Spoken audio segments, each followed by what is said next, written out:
kamote flour ni siya guys ha. Kaya ganahan ko kamote flour kay medyo ano siya. Medyo crispy siya guys. Oh.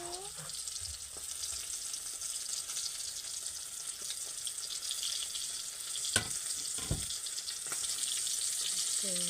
Sura sa akong buhat eh. Oh my god. Dili lang ni mahimong inahan guys no. Kay always man ka maghuna-una unsa imong ipakaon nila.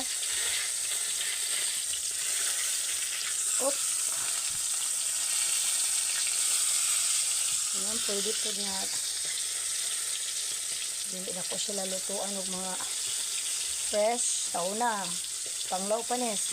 Sige, may palit guys. Parang janela, sige, may palit. Pero, mangita, magiging ko panaho ang kagalihong timpla, good. Although, dili ko anad mo luto. Pero, anad ko luto, manggod. High school pa ko. Dito pa ko, nag-working pa ko ni Iyo Manuel Bacat. Sa New Bataan. Ako na may tigluto. Tuluan naman ko niya. 16 pang edad, 15. Magluto na ko anak. Tanan, adobo, pansit. Pang karinderya, magana man siya karinderya. Tunalad ako gluto. Tinudluan po ko di papapiko guys. Ang lulu. Okay. Uy. Na, kusupit itong anak. Kumot. Excited na si Peto. Pet! Ano, Pet?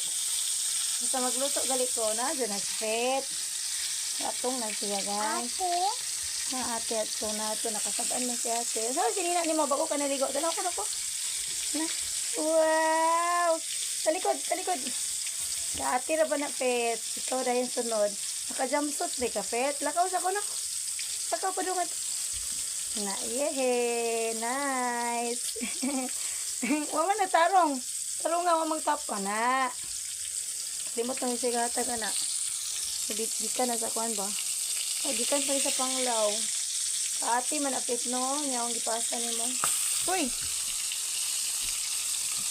Hadlok pit, hadlok. Lamig yun ang kamote flour. Magahi yun siya o.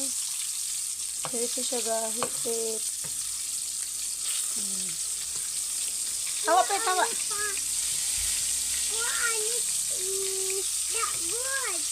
Oh, wata kay gamay ra to mantika manggod. Di ko ganun na. Natarong. Kaya gusto ko guys. Ang gusto na ko sa tamban. Makaon sa tanan.